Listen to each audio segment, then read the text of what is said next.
যেদিন আমার শ্বশুর বাজার থেকে বড় একটা পাঙ্গাস মাছ এনে আমার সামনে রাখলেন, পাঙ্গাস মাছটাকে দেখে চিৎকার দিয়ে বলেছিলাম, ও মা গো, আজ পাঙ্গাস রান্না হবে।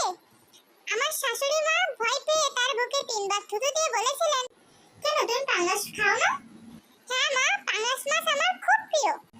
তাহলে তুমি তোমার মন মতো করে কাটো মাছটাকে। না মা, আমি তো মাছ খেতে পারি কিন্তু কাটতে পারি না। আচ্ছা ঠিক আছে, আমিই কাটছি। শাশুড়ি আম্মা পাঙ্গাস মাছ কাটছেন আর আমি মন প্রাণ ভরে পাঙ্গাস মাছ কাটা দেখছি। মনে মনে ভাবছি, ইস, কতদিন হয় পাঙ্গাস মাছ খাই না। বাবার বাড়িতে কেউ পাঙ্গাস মাছ পছন্দ করে না, তাই আম্মু আমার একার জন্য পাঙ্গাস মাছ রান্না করে দিত। পরবর্তীতে আম্মু পাঙ্গাস রান্না করতে করতে বিরক্ত হয়ে গিয়েছিল আর বলেছিল, আজ থেকে তোর পাঙ্গাস মাছ খাওয়া বন্ধ। এরপরে বিয়ে করে তোর শ্বশুর বাড়ি গিয়ে তুই পাঙ্গাস মাছ খাবি। এই বাড়িতে আজ থেকে পাঙ্গাস মাছ আনা নিষেধ। আম্মুর কথা মতো বাসায় পাঙ্গাস মাছ আনা বন্ধ হয়ে গেলে বাধ্য হয়ে রাজি হতে হলো আমার বিয়ের জন্য, যাতে শ্বশুর বাড়ি গিয়ে অন্তত পাঙ্গাস মাছ খেতে পারি। পরবর্তীতে অবশ্য জেনেছিলাম কেন আম্মু বাসায় পাঙ্গাস মাছ আনতে আব্বুকে না করে দিয়েছিল, কারণ আমি যাতে পাঙ্গাস খাওয়ার লোভে হলেও বিয়েতে রাজি হই। কারণ আমি সব ছাড়তে পারি কিন্তু পাঙ্গাস ছাড়তে পারি না। পাঙ্গাস মাছ আমার এতই প্রিয় যে স্কুলের সবথেকে প্রিয় স্যারটার নিকনেম আমি পাঙ্গাস দিয়েছিলাম। একদিন স্যার ক্লাসে আসছিল আর আমি জানালা দিয়ে দেখেই আমার বান্ধবীকে বলেছিলাম, ওই কথা বন্ধ কর, পাঙ্গাস মাছ চলে এসেছেন। কিন্তু স্যার সেদিন ক্লাসে এসে আমাকে কান ধরে বেঞ্চের উপর দাঁড় করিয়ে রেখেছিলেন। আমার অপরাধ, তাকে আমি পাঙ্গাস বলি। অথচ স্যার কোনোদিন জানতেও পারলো না সে যে আমার কত ফেভারিট। তাই তো তাকে আমি ভালোবেসে পাঙ্গাস বলি, তাচ্ছিল্য করে নয়। একদিন এক বান্ধবীর কাছে আমার প্রিয় বান্ধবী জিমিনের সুনাম করছিলাম আর শেষে বলেছিলাম, জিমিনের মতো মেয়েই হয় না, জিমিন তো একটা আস্ত পাঙ্গাস। সেদিনের পর থেকে জিমিন আমার সাথে আর কোনো কথাই বলে না। পরে শুনেছিলাম জিমিন নাকি সাইড থেকে শুনেছিল আমি ওকে পাঙ্গাস বলেছি আর পাঙ্গাস বলে ওকে নাকি আমি ইনসাল্ট করেছি।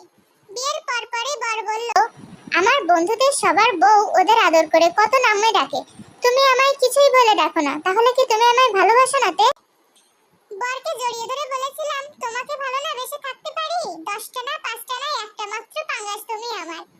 বর আমাকে এক ধাক্কায় দূরে সরিয়ে দিয়ে বলেছিল, হইছে, তোমার আর আমাকে আদর করে কিছু বলে ডাকতে হবে না।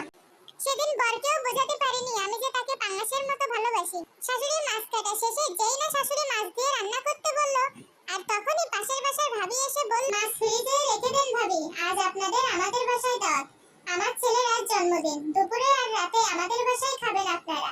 মাছটাকে ফ্রিজেতে রাখা হলো না, যেন আমার কলিজাটা নিয়ে ফ্রিজে রেখে দিল। ভাবির বাসায় দাওয়াত খেয়ে এসে রাতে যখন ঘুমিয়ে পড়লাম, স্বপ্নে দেখি খুব মজা করে আমি পাঙ্গাস মাছটাকে রান্না করেছি। দেখলেই পেট ভরে যাচ্ছে আর খেতে না জানি কত মজা হয়েছে।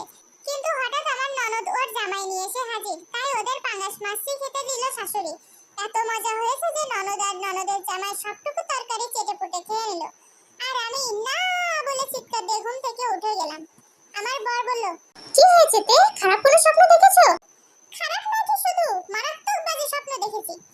পরের দিন সকালে আমি তাড়াতাড়ি করে পাঙ্গাস মাছটা রান্না করি। দুপুরে সবাই খেতে বসে ভালো ভালো টুকরোগুলো নিয়ে নিল। শেষমেশ আমার কপালে জুটলো পাঙ্গাসের লেজ। তবুও তৃপ্তির ঢেকুর তুলে খেয়ে নিলাম আমার প্রিয় পাঙ্গাস।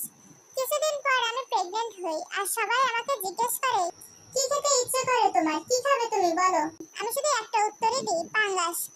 আমার যখন 9 মাসের শেষে, সেদিন আমার শ্বশুর মশাই আমার জন্য বড় একটা পাঙ্গাস মাছ নিয়ে আসলেন আর শাশুড়ি মাকে বললেন, এই মাছ পুরোটা আজকে আমার বৌমাকে রান্না করে দেবে, ও মন প্রাণ ভরে খাক। শাশুড়ি মা আমাকে আস্ত একটা পাঙ্গাস একাই রান্না করে দিল। আমি পুরো মাছ একাই সারাদিন ধরে খাচ্ছিলাম। রাতে যখন খাচ্ছিলাম তখন এক টুকরো খাওয়া শুধু বাকি, নিতে যাব প্লেটে আর তখনই আমার পেইন শুরু হয়। মাকে বললাম, মা পাঙ্গাসের টুকরোটা রেখে দেন, আমি হসপিটাল থেকে এসে খাবো। আমার বর আমাকে হসপিটালে নিয়ে যায়, ডাক্তার বলেন এটা ডেলিভারি পেইন, এখনই আমার বেবি হবে। আমার বর বাসার সবাইকে ফোন দিয়ে জানিয়ে দেয় আমার ফুটফুটে একটা ছেলে সন্তান হয়। খবর শুনেই আমার শ্বশুর শাশুড়ি আমার বাসার সবাই দ্রুত হসপিটালে চলে আসে। সবাই অনেক খুশি হয় আর আমি মনে মনে আমার ছেলেটাকে কাছে নিয়ে বললাম, কাল সকাল পর্যন্ত মায়ের পেটে একটু থাকতে পারলে না, তাহলে আমি ওই টুকরোটাও শেষ করে ফেলতে পারতাম। তোর জন্য হলো না আমার ওই টুকরোটা খাওয়া।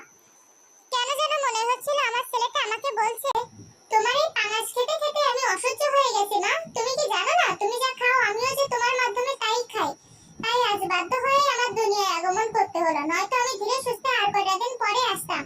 পাঙ্গাস খেতে খেতে আজ আমি বিরক্ত। শাশুড়ি মাকে বললাম, মা কি বৌমা, খারাপ লাগছে? না মা, তাহলে কি বলো? মা, পাঙাশ মাছের টুকরোটা না কাল হসপিটালে নিয়ে আসেন। ওটা তো আমি খেয়ে ফেলেছি বৌমা।